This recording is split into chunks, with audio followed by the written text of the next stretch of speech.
함께 나누실 하나님의 말씀은 마가복음 3장입니다. 마가복음 3장 31절에서 35절까지의 말씀입니다. 신약 57페이지에 있습니다. 마가복음 3장 31절에서 35절까지의 말씀.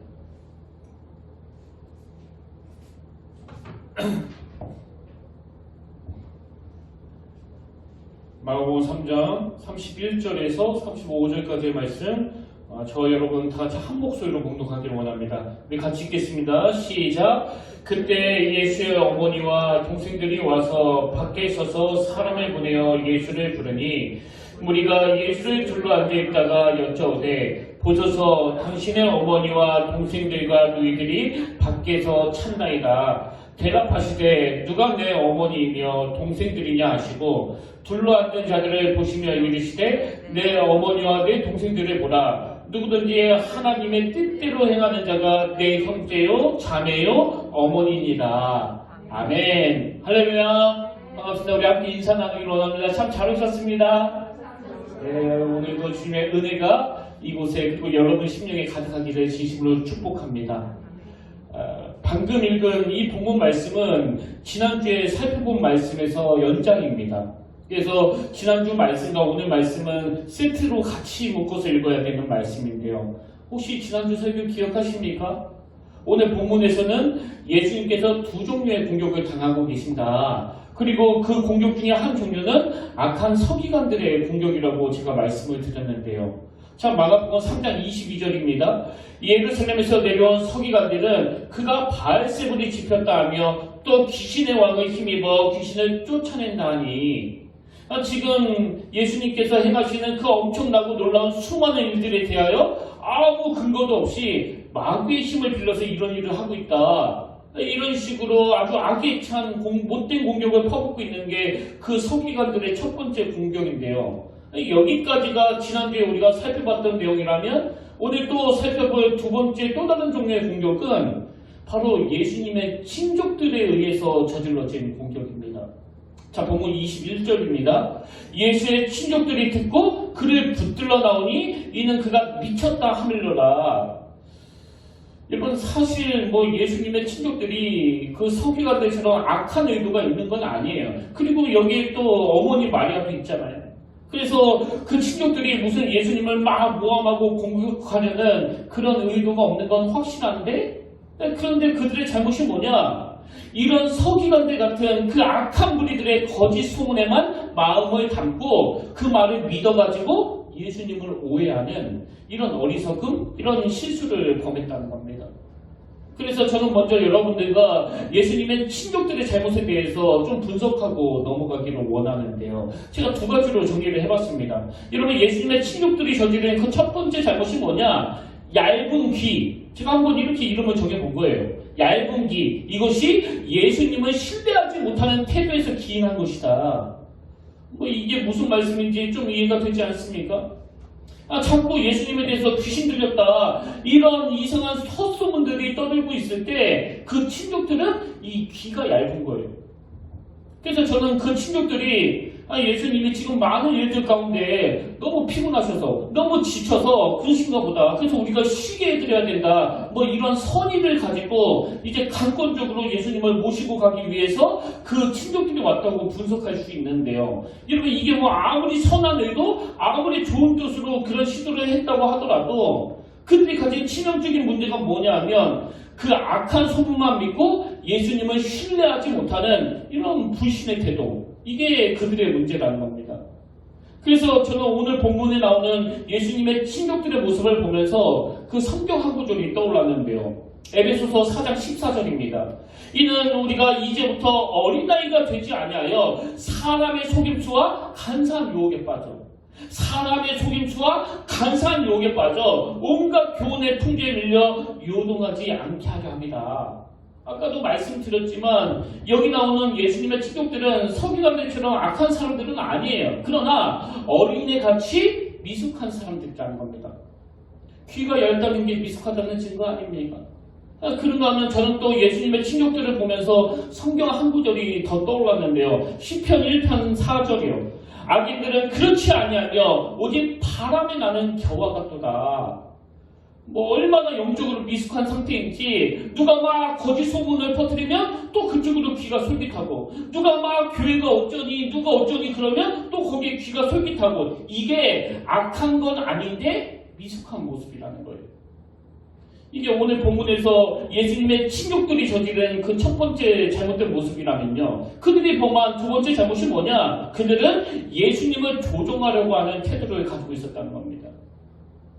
비록 그들이 예수님을 좀 잘 섬겨보자 이런 선한 의도를 했다 하더라도 지난주에 제가 말씀드리지 않았습니까? 21절 예수의 친족들이 듣고 그를 붙들러 나오니 여기 나오는 이 붙들러 나오니 이게 헬라어로 얼마나 강한 표현인지 모릅니다. 주로 체포할 때 이 단어를 쓴다고 말씀드리지 않았습니까?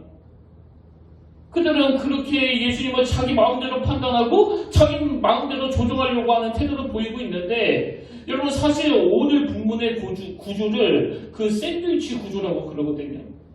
제가 왜 샌드위치 구조라고 말하는가 하면 이 본문의 구조가요. 우리가 지난주에도 살펴봤지만 마가복음 3장 20절과 21절에서는 예수님의 친족에 대해서 기록하다가 바로 그 다음 22절서부터 30절까지는 그 악한 서기관들의 모함에 응수하시는 이 예수님의 말씀으로 내려왔다가 다시 오늘 우리가 살펴보고 있는 31절부터 해서는 또다시 예수님의 친족들에 관한 기록으로 넘어옵니다.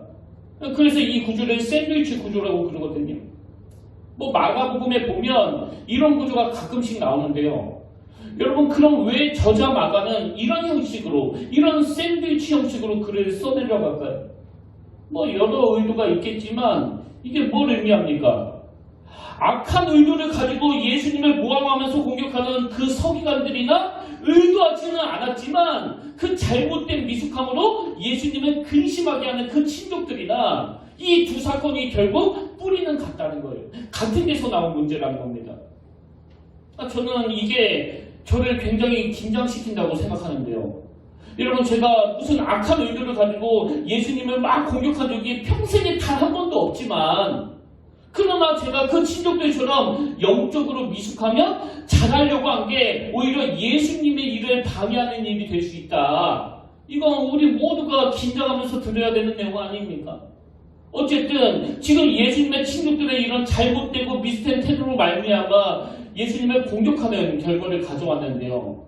이제 그들이 그런 미숙한 마음으로 예수님을 찾아와가지고 오늘 본문 31절 32절 그때 예수의 어머니와 동생들이 와서 밖에 서서 사람을 보내어 예수를 부르니 무리가 예수를 둘러앉아있다가 여짜오되 보소서 당신의 어머니와 동생들과 너희들이 밖에서 찾나이다. 지금 그 친족들이 사람을 보내가지고 예수님을 부르는데요. 근데 여러분 여기에 대한 예수님의 반응이 그 친족들 입장에서 엄청 당황스럽게 만드는 반응이에요.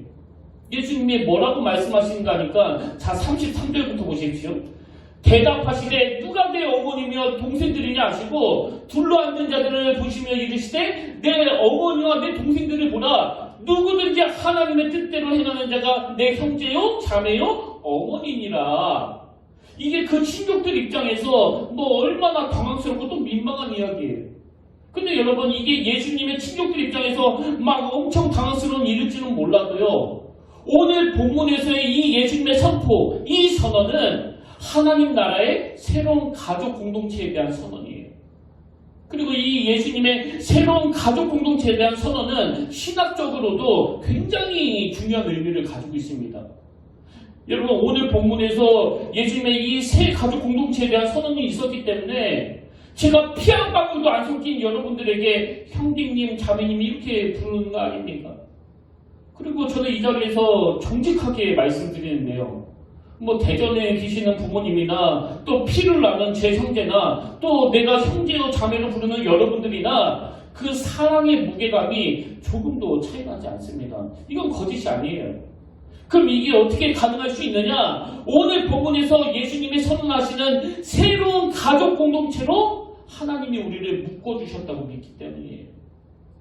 이런 의미에서 저는 오늘 본문에 나오는 이 하나님의 새로운 가족 공동체, 이 의미가 너무나 중요하다고 생각하는데요. 여러분 우리가 이 하나님의 가족 공동체가 가진 그 특징을 알아야 지금 우리가 다니고 있는 이 교회에 대해서도 이해할 수 있는 거 아닙니까? 그래서 저는 오늘 본문에서 이 하나님의 새로운 가족 공동체에 대한 세 가지 특징을 발견하고 여러분과 함께 나누기를 원하는데요. 자, 첫 번째로 이 하나님의 가족 공동체의 특징이 뭐냐? 여러분, 이 하나님의 가족 공동체는요, 예수님을 무한 신뢰하는 사람들이 모인 공동체라는 겁니다. 예수님이 지금 누가 하나님의 가족 공동체냐 그랬을 때 35절에서 이렇게 말씀하십니다. 누구든지 하나님의 뜻대로 행하는 자가 내 형제요, 자매요, 어머니니라. 여러분, 저는 여기 나오는 이 하나님의 뜻대로 행하는 자, 이것만으로도요, 한 2주, 3주는 거뜬히 설교할 수 있습니다. 그만큼 이 한마디에 너무나 풍성한 메시지가 들어가 있는 거 아닙니까? 예를 들면은 우리가 잘 아는 그 산상수, 주님이 쭉 말씀하시고 맨 마지막에 정리하시면서 반석 위에 지은 집, 모래 위에 지은 집을 비교하시는 것도 결국은 하나님의 뜻대로 행하는 자를 강조하시는 거 아닙니까? 그런가 하면 야고보서에서도 계속 강조하는 말씀이 전부 다 하나님의 뜻대로 행하는 자의 모습이거든요. 근데 오늘 저는 이것도 중요하고 저것도 중요하지만 더 근원적으로 이 모든 것을 가능하게 하는 하나님의 뜻대로 행하는 자가 누구냐? 하나님의 뜻대로 행하는 게 뭘 말하는 거냐? 이걸 저는 딱 한마디로 먼저 정리해드리고 싶은데요. 그게 요한복음 6장 29절에 나옵니다. 예수께서 대답하여 이르시되 하나님께서 보내시는 일을 믿는 것이 하나님의 일입니다. 여러분, 이거 잊으시면 안 됩니다. 우리는 막 봉사하는 거, 막 섬기는 거, 이렇게 땀을 뻘뻘 흘리며 일하는 것만이 하나님의 일이라고 생각하지만 더 근원적으로 하나님의 일은 예수 그리스도, 그분을 믿는 게 하나님의 일이라는 거예요. 그리고 이렇게 예수 그리스도를 무한 신뢰하는 사람들이 모인 공동체가 바로 하나님의 가족 공동체라는 겁니다. 그래서 여러분, 우리가요, 이 주님을 향해서, 이 하나님을 향해서 무한 신뢰하는 그 마음의 태도가 그 인생을 살아가는데 얼마나 큰 에너지를 가져다 주는 걸 경험하셔야 돼요. 저는 그 파워를 매일 누리고 있는 사람이에요. 제가 종종 인용하는 민수기 13장에서 그 가나안을 정탐하고 돌아온 10명의 정탐꾼의 보고를 듣고 그 이스라엘 백성들이 그냥 절망하지 않습니까? 우리가 도저히 못 이긴다고 그러니까, 그들은 거인이라고 그러니까 그 이스라엘 백성들이 민수기 14장 1절 온 회중이 소리를 높여 부르짖으며 백성이 밤새도록 통곡하였더라. 그리고 오죽했으면 2절 3절에서 이스라엘 자손이 타 모세와 아론을 원망하여 온 회중이 그들에게 이르되 우리가 애굽에서 죽었거나 이 광야에서 죽었으면 좋았을 것을 어찌하여 여호와가 우리를 그 땅으로 인도하여 칼에 쓰러지게 하려 하는가? 우리 처자가 사로잡히리니 애굽으로 돌아오는 것이 낫지 아니하냐? 우리 종살이하던 그대로 다시 돌아가자. 그게 죽는 것보다 낫지 아니하냐? 그렇게 막 백성들이 동요하고 있을 때 이 여호수아와 갈렙은 너무나 낙관적인, 너무나 희망적인 태도를 가지는 겁니다. 우리도 가서 보니까 그들이 정말 대단하더라. 그들은 덩치가 크고 키도 크고 거의 맞다. 그러나 여호수아와 갈렙이 갖고 있는 에너지는 어디서 나오는 겁니까? 나는 하나님에 대한 무한 신뢰를 가지고 있기 때문에, 나는 그 하나님을 전적으로 신뢰하기 때문에 그 땅을 우리에게 주시겠다는 그 약속의 말씀을 나는 믿는다. 여러분, 이 믿음이 있으니까 모든 사람들이 절망하는 그 상황에서도 흔들리지 않는 거 아닙니까? 우리가 꼭 회복해야 되는 게 바로 이거라는 거예요. 주님을 향한 이 무한 신뢰. 다 아시지만 저는 청소년 사역을 만 10년, 제 30대를 그렇게 보내는데요. 저는 이게 늘 제 인생에서 하나님이 주신 큰 축복 중에 하나라고 생각하거든요. 그래서 그 시절이 너무 행복해가지고 그 청소년 사역을 그만두면서 제가 하나님께 드린 기도가 그겁니다. 하나님, 제가 제 인생에서 찾아먹을 수 있는 기쁨은 청소년 사역하면서 다 찾아먹은 것 같습니다. 그래서 이후로는 제 기쁨을 위해서가 아니라 이제는 진짜 이 은혜 갚으면서 살아가겠습니다. 그렇게 고백할 정도로 그 청소년들과 함께 했던 그 시간들이 지금까지도 저에게는 너무나 황홀한 기쁨이에요. 최근에도 제가 좀 심신이 지치고 피곤한 상태에서 이 설교를 준비하고 있는데 예전에 자주 읽었던 그 책에서 아주 우연히 제가 그 청소년 사역을 때 그 당시 고등학생 제자가 써준 편지가 발견이 된 겁니다. 그리고 그 편지 끝 맨 밑에 시 한 편이 적혀 있었는데요. 이게 뭐 본인이 썼는지 베꼈는지는 모르지만 그 감동적인 시가 눈에 확 띄었는데 그날 정말 제 마음이 뭉클했습니다. 한번 들어보실래요? 천년에 한 번 오는 새가 있습니다. 그 새의 눈물이 모여 바다를 이룰 때까지. 이게 뭐 과장이 엄청 심한 거 아닙니까? 아니 그 새가 천년에 한 번 오는데 그 눈물이 바다를 이룰 때까지. 그 영원하다는 걸 강조하는 표현 같은데요. 자 다시 한번 들어보세요. 천년에 한 번 오는 새가 있습니다. 그 새의 눈물이 모여 바다를 이룰 때까지 당신은 저의 영원한 스승님이십니다. 그리고 그 바다가 마를 때까지 당신을 사랑합니다. 그날 제가 좀 지쳐있고 피곤하고 뭐 이러다 보니까 거의 10년 전에 받았던 그 편지가 제게 얼마나 큰 힘이 되는지, 그래서 제가 그 시를 계속 되뇌이면서 두 가지를 다짐했는데요. 첫 번째 다짐이 뭐냐? 이렇게까지 나를 믿어주는 이 제자들과 이렇게까지 나를 믿어주시는 우리 선배님들에게 내가 절대 실망시키는 짓은 하지 말아야지. 그렇게 마음으로 다짐을 했고요. 그런가 하면 더 중요한 다짐이 하나 더 있습니다. 내가 이 시를 기억할 때마다 나도 내 주님께 이런 무한신의 신앙 고백을 드려야 되겠다. 그래서 저는 이 시 문장을 좀 바꾸어가면서 읽기도 하고 묵상하기도 했는데, 제가 하나님을 향한 무한신뢰를 고백하는 차원에서 이 시를 이렇게 살짝 바꿔봤습니다. 한번 다시 들어보세요. 천년에 한 번 오는 새가 있습니다. 그 새의 눈물이 모여 바다를 이룰 때까지 주님은 저의 영원한 스승님이십니다. 그리고 그 바다가 마를 때까지 주님을 사랑합니다. 여러분, 뭐가 하나님의 일이라고요? 이 땅에 오신 예수 그리스도를 믿고 신뢰하고 순종하는 그 마음의 태도, 이게 하나님의 일이고, 우리 마음 깊은 곳에서 정말 순수한 마음으로 천년에 한 번 오는 그 새가 눈물이 모여 바다를 이룰 때까지, 그리고 그 바다가 마를 때까지 저는 주님을 사랑합니다. 신뢰합니다. 주님을 향한 무한 신뢰를 드리기를 원합니다. 이런 마음을 가진 사람들이 모여 이루는 공동체가 바로 하나님의 새가족 공동체라는 겁니다. 그런가 하면 하나님의 가족 공동체의 두 번째 특징이 뭐냐? 그 공동체는 묵묵히 일하는 자의 가치를 인정하는 공동체라는 거예요. 자, 이게 무슨 말씀이냐면, 저는 오늘 본문 말씀에 있다가 참 감동이 되는 부분이 있었는데요. 지금 예수님의 가족들이 이제 예수님을 찾아오지 않습니까? 31절, 32절을 다시 보십시오. 그때 예수의 어머니와 동생들이 와서 밖에 서서 사람을 보내어 예수를 부르니, 우리가 예수를 둘러앉아있다가 여짜오되 보소서 당신의 어머니와 동생들과 너희들이 밖에서 찾나이다. 저는 이 대목을 묵상하다가요, 예전에 제가 그 교육전도사로 군산 은팝교에서 사역했을 때가 떠올랐는데, 그때 담임 목사님의 부모님이 그 한 교회를 같이 섬기고 계셨거든요. 그래서 뭐 새벽 기도를 마치고 나오거나 또 주중에 교회를 가다가 보면 그 담임 목사님의 어머님, 연로하신 그 어른을 마주칠 때가 있는데요.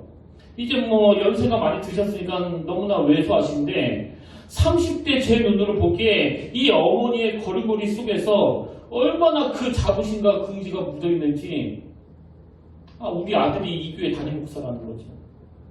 뭐 주저함이 없었습니다. 제가 그 모습을 볼 때마다 사실 너무나 부러웠던 게요, 자꾸 우리 엄마 생각이 나는 거예요. 제가 이 본문을 묵상하다가 왜 그 시절이 떠올려졌냐 하면, 지금이 딱 그 상황 아닙니까? 오늘 본문에 나오는 예수님을 따르는 그 사람들은 너무너무 예수님을 사모하고 또 예수님을 사랑하기 때문에 모여들었는데요. 그 사람들 입장에서 볼 때 예수님의 육신의 어머니와 그 형제들이 왔다고 하니까 뭐 얼마나 부러웠겠냐고요. 지금이 그런 상황인데 예수님이 뭐라고 말씀하신가 하니까 아마 저 같으면 그 상황에서 막 울었을 것 같아요. 그렇게 그 형제들을 막 부러워하고 있는데 예수님이 하시는 말씀이, 자 33절 34절을 다시 보십시오. 대답하시되 누가 내 어머니며 동생들이냐 하시고 둘러앉은 자들을 보시며, 그 부러워하는 그 사람들을 보시며 이르시되 내 어머니와 내 동생들을 보라. 그 감격이 이루 말로 다 못했을 것 같아요.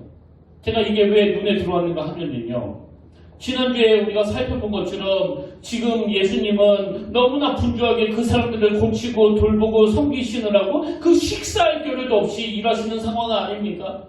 그리고 여기에 나오는 둘러앉은 자들 모두가 다 바로 예수님을 섬기고 수종 들었던 사람 아닙니까? 근데 여기 보니까 뭐 누가 섬겼는지 이름도 나오지 않아요. 무명입니다. 그래서 제가 하나님의 새로운 가족 공동체의 두 번째 조건이 묵묵히 일하는 자의 그 가치를 인정하는 공동체라고 말씀드리는 거예요. 여러분, 사람들은요 그 1등만 기억한다고 그러잖아요. 사람들은 그 주인공만 기억한다고 그러잖아요. 그리고 사실 이름도 없는 그 사람들에 대해서 뭐 누가 관심이 있겠냐고요. 근데 놀랍게도 오늘 이 새로운 공동체의 주인 되시는 주님은 그 이름 없이 묵묵히 일하는 사람들을 주목하시고 그들의 가치를 인정하고 계신다는 거예요. 그리고 이게 교회라는 겁니다. 저는 오늘 본문 말씀을 묵상하는 내내 그 언성 히어로, 이 영어 단어가 생각이 나서 마음이 참 뭉클했는데요. 이 단어는 우리말로 하면 이름 없는 영웅, 무명의 영웅, 또 제대로 조명받지 못한 영웅, 이걸 영어로 언성 히어로라고 그러는데요. 이 용어가 축구에도 가끔씩 나옵니다.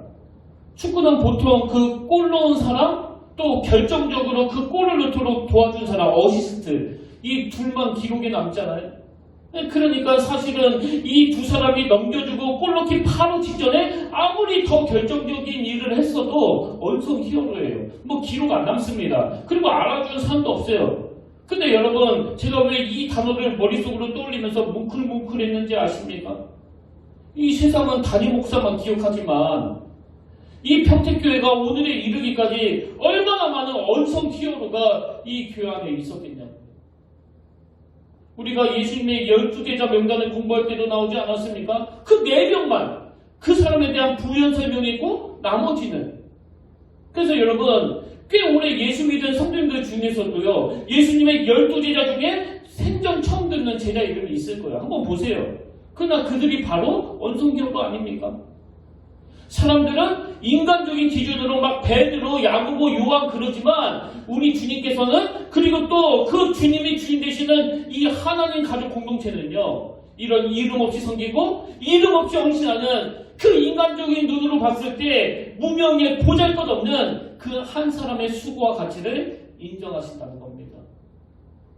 제가 한 몇 주 전에 제 모교에 대해서 말씀을 드렸는데요. 사실 저는 교회 터가 아직도 그대로 있고 교회 이름도 그대로고 예전보다는 훨씬 더 세련된 모습으로 그 교회 건물이 바뀌었지만, 저는 30년 전에 제가 다녔던 그 조직식으로 된 교회 모습이 더 좋은 사람이에요. 왠지 아세요? 그 30년 전 제 어린 시절에 그 교회에 있었던 언성 히어로 어른들이 너무나 많이 생각나기 때문이에요. 지금은 많은 분들이 돌아가셨지만 그 가난한 사람들이 많던 제 모교의 한 장로님은요, 제 어린 기억에 엄청난 부자로 기억을 하고 있었는데, 뭐 지금 와서 생각해보니까 사실 그 시절의 부자는 또 얼마나 부자였겠냐고요. 근데 제 기억에 어떤 성도가 막 너무너무 어려워서 너무너무 급해서 돈 좀 빌려달라고 그럴 때 그 장로님은 단 한 번도 거절한 적이 없는 분으로 기억하고 있거든요. 뭐 그 장로님 외에도 창대교회 하면 사람들은 두 분의 담임 목사만 기억하지만요, 저는 그 교회를 섬겼던 수많은 전도사님들, 부목사님들, 이분들이 제 마음의 언성 히어로예요. 누가 이 지나간 어른들의 이름을 기억하겠습니다만, 저는 오늘 하나님의 가족 공동체는 바로 이런 분들의 귀함을 인정해주는 것이라고 생각합니다.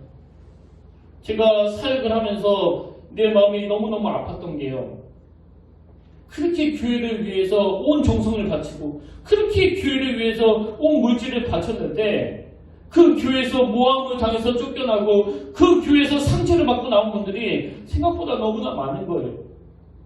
여러분, 누가 이들의 눈물을 닦아줄 거냐고요?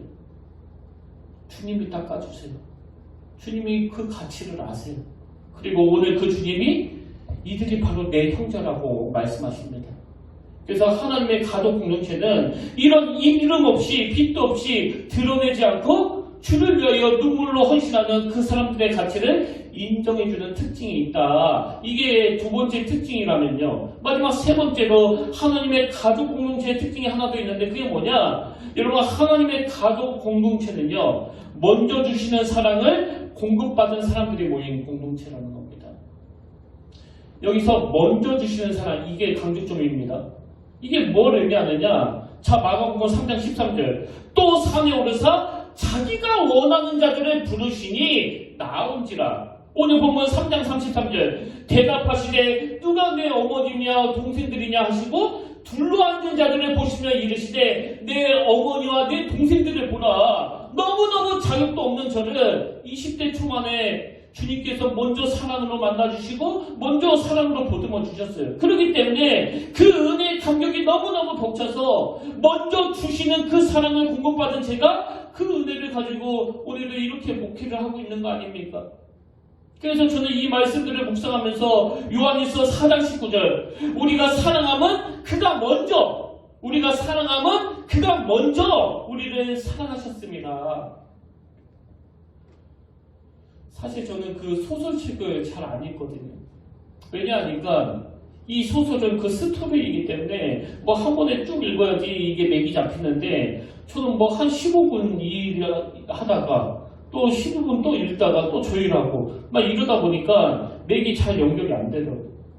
그래서 그 소설의 의미를 잘 못 담은 것 같아서 제가 소설책을 잘 안 읽는데 최근에 그 어떤 분이 그 소설책 한 권을 추천해 주셔서 제가 요 근래에 오래간만에 딱 펴봤는데 여기에 그 하나님의 섭리, 이 설교를 위한 준비인 거예요. 사실 아직도 그 소설책을 다 읽지는 않았지만 이미 그 소설에서 너무나 주옥 같은 문장들을 다 얻었습니다. 그 소설가 이승우 씨가 쓴 사랑의 생애라는 소설인데요. 참 오늘 본문과 이 책의 흐름이 얼마나 비슷하게 가는지 한번 들어보세요. 그 소설책의 내용입니다. 사랑할 만한 자격을 갖춰서가 아니라 사랑이 당신 속으로 들어올 때 당신은 불가피하게 사랑하는 사람이 된다. 그 다음도 들어보세요. 자격을 갖추고 있어서 사랑이 당신 속으로 들어오는 것이 아니라 사랑이 당신 속으로 들어와서 당신에게 자격을 부여하는 것이다. 사랑이 들어오기 전에는 누구나 사랑할 자격을 가지고 있지 않다. 이게 바로 요한일서 4장 10절과 11절을 녹여놓은 문장 아닙니까? 사랑은 여기 있으니 우리가 하나님을 사랑한 것이 아니요 하나님이 우리를 사랑하사 우리 죄를 속하기 위하여 화목제물로 그 아들을 보내셨습니다. 사랑하는 자들아, 하나님이 이같이 우리를 사랑하셨은즉 우리도 서로 사랑하는 것이 마땅하도다. 그 사랑의 생이라는 책에 나오는 내용 한 군데를 더 들어보세요. 어느 순간 사랑은 문득 당신 속으로 들어오고 그러면 당신은 도리 없이 사랑을 품은 자가 됩니다. 사랑과 함께 사랑을 따라 사는 자가 된다. 사랑이 시키고 원하는 일을 하는 사람이 된다. 이게 너무 많은 성경적인 가치관을 가지고 풀어 쓴 소설 같아가지고 제가 갑자기 그 저자가 궁금해졌어요. 저는 뭐 이 소설책을 잘 안 읽기 때문에 이 소설가 이승우 씨가 누군지 몰라서 막 검색을 해봤더니요. 뭐 아니나 다를까? 신학대학을 졸업하고 신학대학원까지 공부했던 사람이더라고요. 이 소설이 계속 강조하는 게 뭔지 아시겠죠? 그래서 여러분, 우리가 진짜 하나님의 가족 공동체로 살아가기 위해서는 일 많이 하려고 애쓰지 말고 먼저 주시는 그 사랑을 많이 누리셔야 돼요. 먼저 주시는 그 하나님의 사랑이 내게 넘쳐 흘려라. 이 소설가도 그런 얘기를 하잖아요. 어느 순간 사랑이 문득 당신 속으로 들어오고 어느 순간 그리스도의 사랑이 내게 들어올 때 비로소 나도 사랑할 줄 아는 사람이 된다는 겁니다. 저는 한국교회가 고쳐야 되는 문제가 바로 이거라고 생각합니다. 나 저 형제 사랑해야 돼. 나 저 형제 용서해야 돼. 그게 됩니까? 이미 고갈되어 있는데. 진짜 저 형제를 용서하고 싶으면요. 먼저 주시는 그 하나님의 사랑을 많이 누리셔야 돼요. 저는 이 설교를 준비하면서 구약에 나오는 에스겔 선지자를 참 많이 생각했습니다.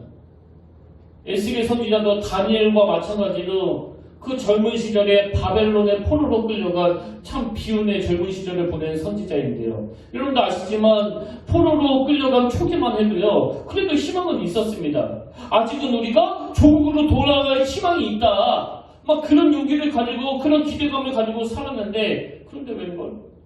포로 생활 11년 후에 자기 조국의 멸망 소식을 들은 거예요. 그래서 신락 같은 희망을 붙들고 살았던 그 포로 생활하던 이스라엘 백성들이 이제 모든 희망이 다 짓밟혀가지고 우리 조국이 망해버렸는데 우리에게 돌아갈 희망이 어디 있느냐고 그렇게 모두가 다 절망하고 있을 때 이 에스겔 선지자는 계속 그 희망의 메시지를 전했던 선지자거든요. 예루살렘 성전 다시 재건된다. 노예 생활 이대로 영원히 계속되는 거 아니다. 이런 놀라운 희망의 메시지를 이 에스겔 선지자가 전했는데 여러분 한번 생각해 보세요. 왜 포로 생활을 하던 모든 사람들이 다 절망에 빠져 있었을 때 어떻게 유독 에스겔 말은 그런 희망을 노래할 수 있었을까요? 그건요, 하나님께서 에스겔에게 보여준 그 환상 때문이에요. 환상. 그래서 에스겔에서 보면 여러 환상들이 나오지 않습니까? 그 중에서 여러분이 다 아시는 에스겔 47장의 환상. 하나님께서 이 에스겔에게 무슨 환상을 보여주시느냐? 성전 문지방 밑에서 물이 아주 조금씩 흘러내려요. 그래서 성경에 보면 그 물이 발목까지 찼다고 그러는데요. 근데 원어로 보면 이 발목보다 훨씬 더 아래예요. 그랬는데 그 물이 어디까지 차오르냐? 그 물이 점점 풍성해지더니 무릎까지, 그리고 그 다음에는 허리까지, 그리고 그 다음에는 건너지 못할 강이 되어 흘러내리는 거예요. 그렇게 성전에서부터 시작한 물이 점점 차고 점점 흘러가지고 이제 도시를 넘어 그 사막으로 흘러가 사해바다까지. 여러분 그 사해바다 아시죠? 모든 생명이 다 죽어있는 그 사해바다에 이 물이 흘러넘쳐가지고 온갖 식물과 동물들로 가득한 그야말로 살아있는 바다로 변해가는 이 환상을 보여주신 거예요. 그래서 에스겔 47장 9절 이 강물이 이루는 곳마다 번성하는 모든 생물이 살고 또 고기가 심이 많으리니 이 물이 흘러 들어가므로 바닷물이 되살아 나가 있고 이 강이 흐르는 강처에 모든 것이 살 것이며, 이렇게 여러분 작은 물줄기로 시작한 그 물이 너무나 많은 생명을 살리는 그 풍성함으로 바뀌어지는 이 환상을 봤는데, 저는 이 환상을 두 가지 특징으로 정리할 수 있다고 생각합니다. 첫 번째 특징은 그 물줄기의 출발이 하나님이 계신 성전으로부터 시작됐다는 특징이 있고요. 그런가 하면 두 번째 특징은 뭐냐? 그 물줄기가 너무나 작은 물줄기로 시작됐다는 거. 여러분 이게 오늘 본문을 압축해 놓은 것 같지 않으세요? 제가 아까 말씀드린 그 언성이어로 오늘도 이름 없이 묵묵히 일하는 그 작은 물줄기 같은 사람들에 의해서 하나님의 나라가 세워지고 있다는 그 원리하고 같은 거 아닙니까? 그런가 하면 그 첫 번째 특징에서 그 물줄기의 출발이 하나님이 계신 성전으로부터 시작됐다는 게 요한일서 4장 19절 우리가 사랑하면 그가 먼저 우리를 사랑하셨습니다. 오늘 이 두 가지가 에스겔뿐만 아니라 제 가슴도 벅차게 만드는 겁니다. 지금 코로나19가 너무 오래 지속되면서 많은 성도들이 지쳐있고 또 경제적인 어려움을 당하고 있고 또 한국교회는 말로 다 할 수 없는 위기에 빠졌다고 하는 그 신음소리가 막 여기저기에서 들리지만 이럴 때 우리가 해야 되는 게 뭐예요? 하나님으로부터 시작되는 그 은혜의 물줄기를 경험하셔야 돼요. 그리고 그 은혜가 점점 풍성해질 거라는 이 소망, 이 환상을 가지고 살아야 됩니다. 그래서 여러분 야고보서 1장 17절이요. 온갖 좋은 은사와 온전한 선물이 다 위로부터 빛들의 아버지께로부터 내려오나니 이 사실을 잊으시면 안 됩니다. 결론을 맺으면서 저는 이 설교를 마무리하다가 불쑥 그 엘리야 선지자가 생각이 났는데요. 여러분 다 아시잖아요. 그 포악한 아합왕으로 인해 가지고 그 하나님의 진노로 지금 오랫동안 가뭄이 계속되고 있는 상황이에요. 근데 그 백성들을 너무너무 사랑한 이 엘리야가 그 민족을 사랑하는 마음으로 그 갈멜산으로 올라가가지고 가뭄이 끝날 기미가 전혀 보이지 않는 그 상황에서 하나님 앞에 7번 너무너무 절박한 기도를 드리는데요. 그 절박한 기도를 드리는 이 엘리야가 발견한 건 비를 몰고 오는 시커먼 먹구름이 아니고요. 손바닥만한 구름이에요.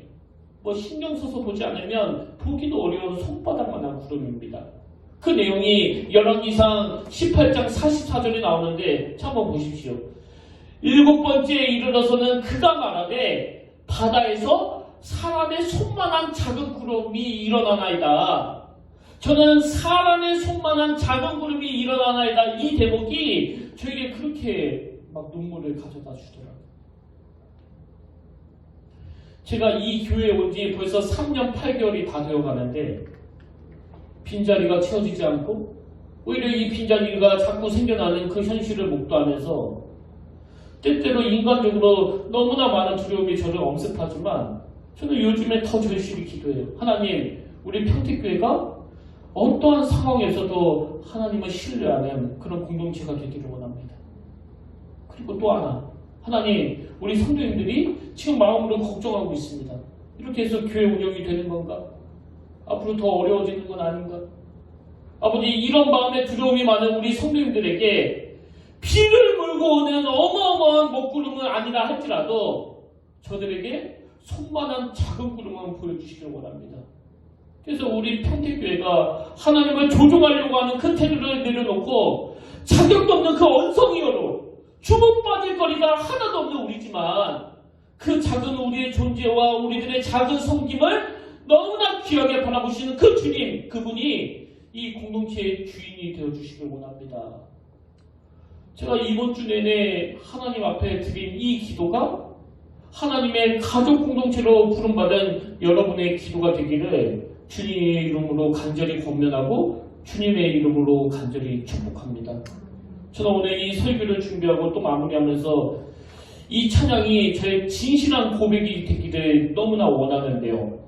하나님의 사랑을 사모하는 자, 하나님의 평안을 바라보는 자, 너의 모든 것 창조하신 우리 주님이 너를 얼마나 사랑하시는지 오늘 말씀을 기억하시면서 우리 이 찬양 같이 부르실 때 이 찬양의 능력을 같이 맛보시길 원합니다.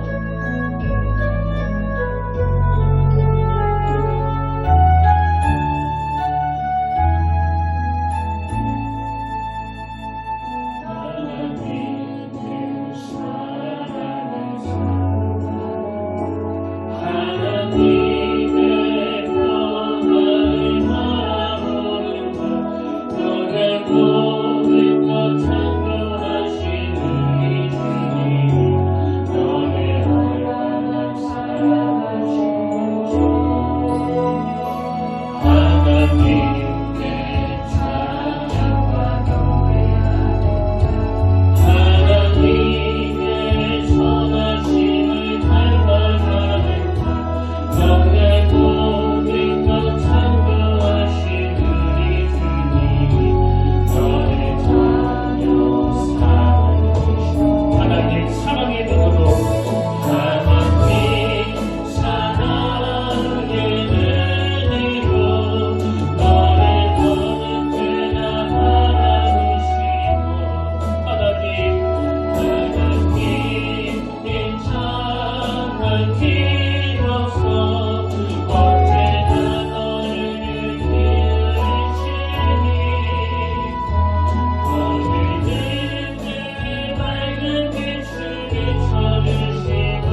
살아계신 하나님 아버지, 오늘 이 본당뿐만이 아니라 가정에서, 각 처소에서 많은 언성 히어로들이 예배를 드리고 있습니다.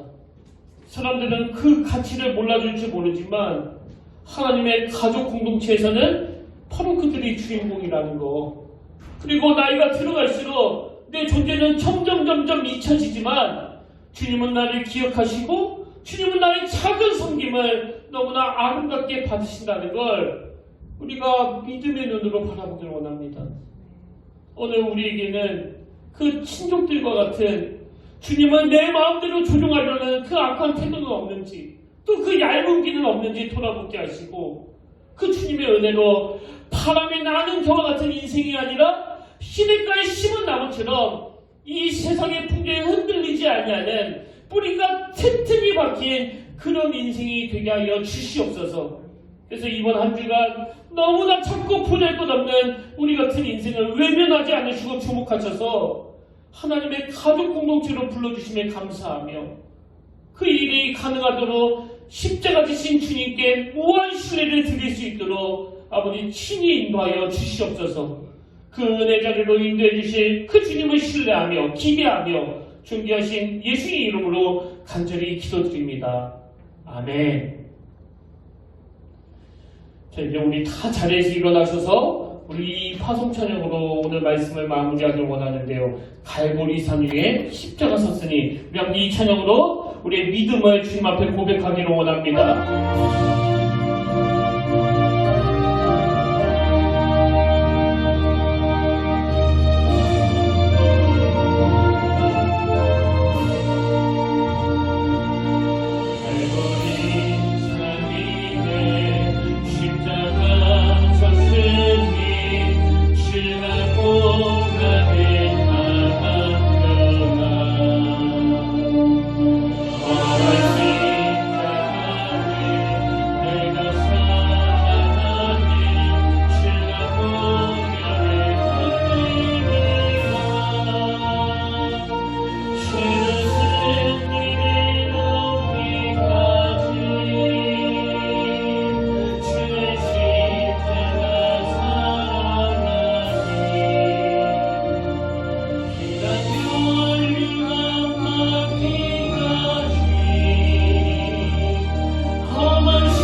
고마우신 하나님 아버지, 먼저 우리를 사랑하시고 먼저 우리에게 다가와 손을 내밀어 주셨던 그 은혜에 감격해서 오늘도 하나님 앞에 나와 예배를 드립니다. 우리가 무엇이 간데 잊혀져 갈 수밖에 없는 언성이어도, 근데 주님은 그 이름도 알 수 없는 그들을 향해 저들이 내 형제라고. 아버지, 오늘 이 은혜의 감격이 회복되기를 원합니다. 지금 너무 많은 성도님들이 지쳐있고 두려움에 빠져있다 할 때 그 에스겔 선지자에게 보여주셨던 그 환상을 보여주시기를 원합니다.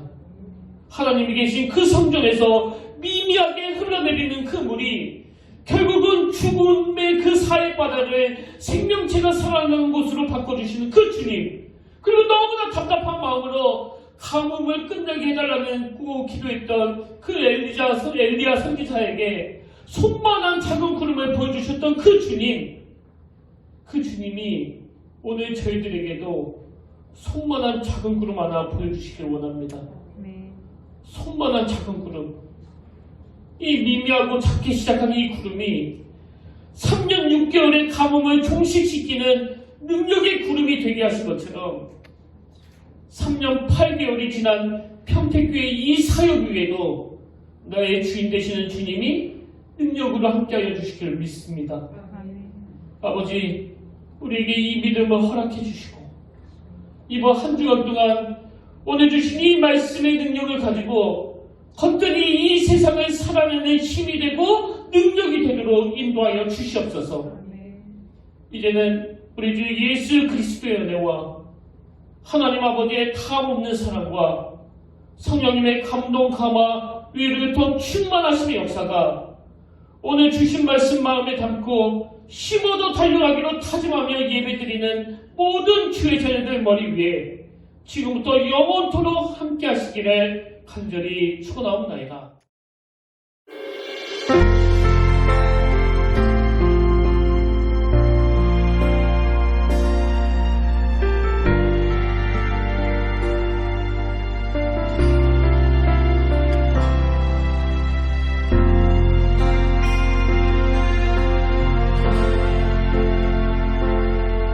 지금 서 있는 이곳에서 높임을 받으소서.